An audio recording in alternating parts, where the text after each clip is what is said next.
Tá vendo esse museu pegando fogo aí? Então, não é o Museu Nacional de ontem, é o Museu da Língua Portuguesa em 2015. E esse outro, também não, é o Teatro de Cultura Artística em 2008. 2010 foi o Butantã. 11 foi o incêndio no Palácio da Praia Vermelha. 12 a Faculdade de Letras da UFRJ. 13 o Memorial da América Latina em São Paulo. 14 o Laboratório do Centro de Ciências de Saúde no Rio. 2016 a Cinemateca e a Reitoria. Em 17 foi o alojamento estudantil. E agora em 18 o Museu Nacional. Todos pegaram fogo, então não foi e nunca é por falta de aviso. Que o laudo conste que foi por mero acidente. Desculpa, não foi. Acidente é tsunami, terremoto, raio, chuva ou furacão. O que aconteceu no Museu Nacional é crime. Chocante, sem dúvidas. Inesperado, jamais. Escreva esse vídeo na madrugada do incêndio. Não consigo dormir. É como se todo o país queimasse. As notícias dizem que não há vítimas. Eu discordo. Houve muitas vítimas do passado. E entre as mortes a nossa Luzia, a primeira brasileira. Foi vítima do descaso dos seus filhos do futuro. 13 mil anos de história na natureza. Não resistiu a 50 na nossa mão. Há uma sabedoria antiga que diz que uma pessoa ou um povo só morre de verdade quando ninguém mais tem a oportunidade de lembrá-lo ou acessá-lo. Tinham povos e espécies nesse museu que não existem mais e sua última memória estava ali. Agora, morreram para sempre. Triste o país que acha que pode sonhar com o futuro sem preservar o seu passado. E aí? Suave? Não, né? Eu não sei a relação de vocês com o museu, mas acho que qualquer pesquisador e áreas próximas da pesquisa de história ou biologia sentem a paulada mais vezes. Museu é fonte de pesquisa e sei lá, tô muito em choque. A gente nunca fala nada sobre museu, então agora a minha ideia é fazer um mix de história, reflexão e desabafo para entender como algo assim acontece no Museu Nacional, no maior acervo do país. E o pior é saber, vai continuar acontecendo. 6 de julho de 1818. A família real mal chegara ao Brasil e logo Dom João VI funda o primeiro museu brasileiro. O prédio não era esse de ontem. Esse, mais robusto e chique, inspirado no que havia de mais moderno na Europa, era simplesmente a casa da família real. O museu ficava na Casa dos Pássaros, no centro do Rio. Desde aquela época, o acervo já contava com obras raras. Para você ter noção, teve uma obra que veio escondida no navio da coroa portuguesa. Era a coleção de minerais de Werner, o fundador do estudo da mineralogia, que foi comprada por Dom João e que Napoleão pretendia roubar. Também tinha o meteorito de Benderó, encontrado na instituição desde 1888. O trono do rei africano de Adandozan, que foi doado em 1811 lá em Portugal.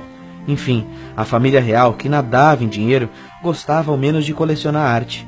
Olha o Dompas no Egito aí comprando relíquias e múmias para o nosso museu.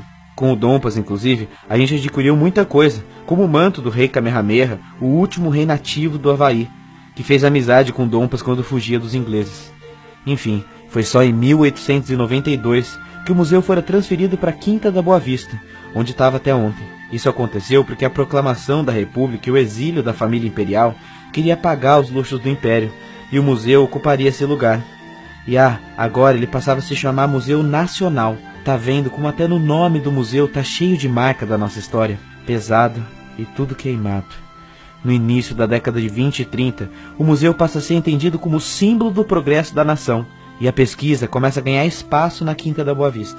Passamos, por exemplo, a ter laboratórios de química, e isso gerou um grande intercâmbio internacional. E em 25, o Einstein e a Marie Curie, em passagem pelo Brasil, fizeram questão de ir ao nosso museu. O local era sempre muito frequentado, obviamente, pelas elites, mas sempre referência da cultura nacional. Depois, nasceu a ideia de que o museu era uma instituição voltada para o povo. Entre 37 e 55, durante a administração da antropóloga Heloísa Alberto Torres, segue-se as ideias do governo Vargas, que buscou, de certa forma, investir na ciência nacional. Em 46, o museu passa a ser administrado pela UFRJ. Em 50, o último presidente do Brasil visita o museu. E sim, é isso mesmo que você ouviu. O último presidente a visitar o museu foi JK. E na ocasião, inclusive, ele parecia profetizar o futuro sombrio que vinha pela frente. Dizia ele que se o Brasil soubesse a grandeza e a riqueza do museu, não deixaria ele chegar nesse estado. Daí pra frente foi só resistência. Entre as indas e vindas o museu continua, e hoje rolava até força de vaquinha online. Mas são os trabalhadores apaixonados, os pesquisadores fervorosos, os restauradores guerreiros é que, independente da gestão pública, mantinha o museu. Até ontem, o acervo era composto por cerca de 20 milhões de itens e resistia, sendo o maior e mais importante acervo indígena e uma das maiores bibliotecas de antropologia do nosso continente. Tinha departamento de paleontologia, geologia, antropologia, biologia, 400 alunos de mestrado, doutorado. Acabou. Tudo. E não é derrotismo, não. Objeto de pesquisa queimado não tem backup, não tem saída, não tem dinheiro que pague milhares de anos de uma múmia egípcia. Muitos talvez não entendam a dimensão do que é perder um museu e podem imaginar que isso é só velharia. Mas sabe por que pensam nisso? Porque nós não frequentamos museus. Museu tem muito mais do que isso. E engana-se quem acha que é perder o passado. Pense, por exemplo, numa espécie de animal rara, batizada e depositada nesse museu há 100 anos. A referência fica ali para sempre, para os povos do futuro estudarem.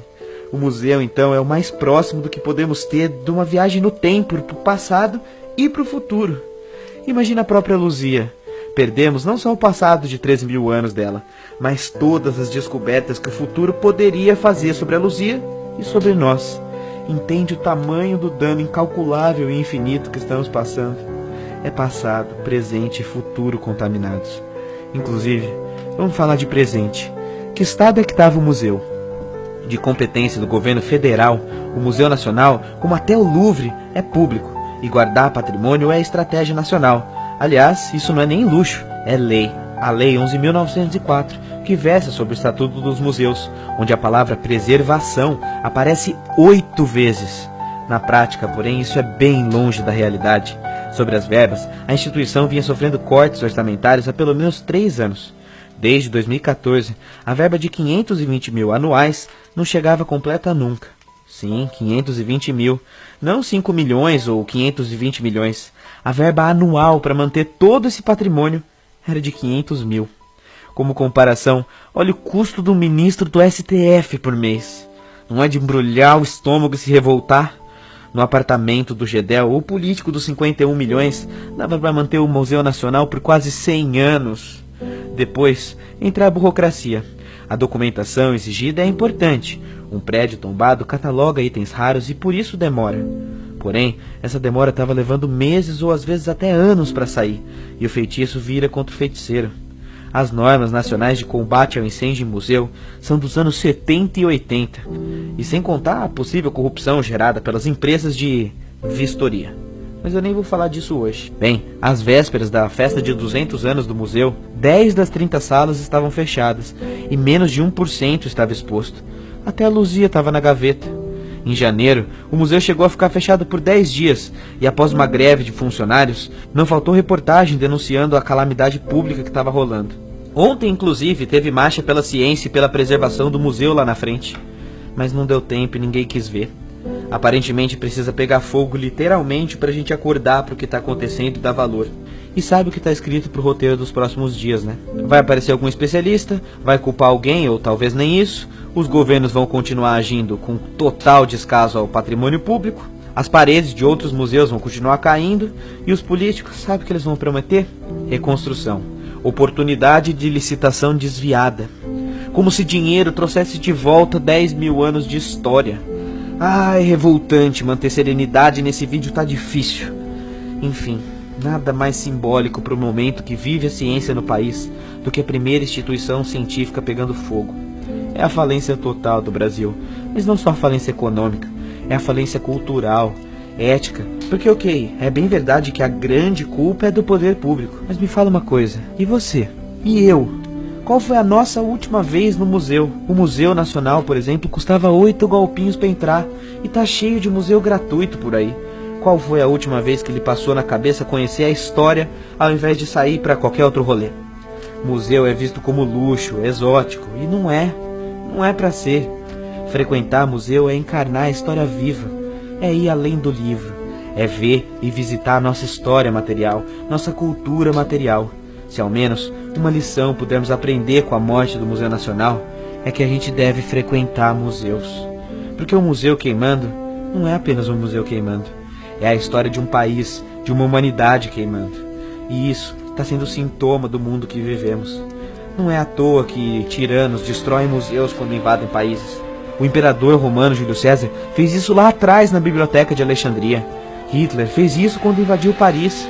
O ISIS faz isso até os dias de hoje quando destrói monumentos em suas ações. Matar um museu é o jeito mais rápido de aniquilar um povo, pelo menos simbolicamente. Um povo sem passado não consegue reconstruir seu futuro. Sem ciência, sem educação, sem acesso ao conhecimento, simplesmente não dá. Museus são o pilar, o símbolo de tudo isso. E como coloca maravilhosamente bem o texto do Felipe Figueiredo, do Nerdologia e Xadrez Verbal, é no museu onde se encontram muitas perguntas e se buscam muitas respostas. Quem somos? De onde viemos? Qual a nossa origem? Tá tudo ali. Será que vamos finalmente entender que a história não é doutrinação, coisa de vagabundo ou qualquer coisa que o valha? Será que vamos perceber que cortar a verba da cultura significa isso na prática? Termino meu vídeo muito triste, citando a placa da Cápsula do Tempo de 1972, afixada no jardim do museu. Nela, muitos itens lá da época depositados e um desejo, que o povo conservasse o museu e abrisse a cápsula somente em 2022. Nosso descaso destruiu tudo antes disso.